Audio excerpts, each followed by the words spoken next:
आता वॉर्मर या शब्दाचा अर्थ समजून घेऊया. सर्वप्रथम मराठी अर्थ जास्त उबदार, अधिक गरम. वॉर्मर हा शब्द ॲडजेक्टिव्ह म्हणून वापरला जातो. मराठीत समजून घ्या. वॉर्मर म्हणजे आधीपेक्षा किंवा दुसऱ्या गोष्टीपेक्षा जास्त उबदार किंवा गरम असलेले. साधारणपणे दोन गोष्टींची तुलना करताना हा शब्द वापरला जातो. English meaning: having more heat, slightly hot. Easy one line definition: more warm और हॅव्हिंग मोर हीट. आता सिनॉनिम्स पाहूया. Hotter, heated, mild. हे शब्द जास्त उष्णता किंवा उबदारपणा दर्शवतात. आता अँटोनिम्स पाहूया. Colder, cooler, chilli.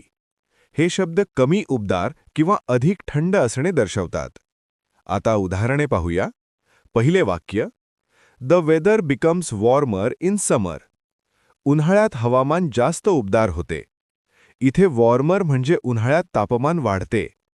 आता मित्रांनो, थोडा विचार करा. व्हिडिओ थांबवा आणि खालील प्रश्नाचं उत्तर कॉमेंटमध्ये लिहा. Which word is the opposite of warmer? A. Hotter, B. Heated, C. Colder, D. Mild. तुम्हाला इंग्रजी मोफत आणि सोप्या पद्धतीने सुधारायचे आहे का? नियम अकॅडमीचा बेसिक इंग्लिश व्होकॅब्युलरी आणि ग्रामर कोर्स पूर्णपणे मोफत जॉईन करा.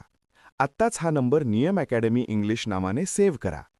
9270275060. नंतर व्हॉट्सॲपवर हॅलो सर असा मेसेज पाठवा. दररोज व्हिडिओ प्लस MCQ सराव मिळवा. नंबर सेव्ह केल्यावरच लिंक उघडतील.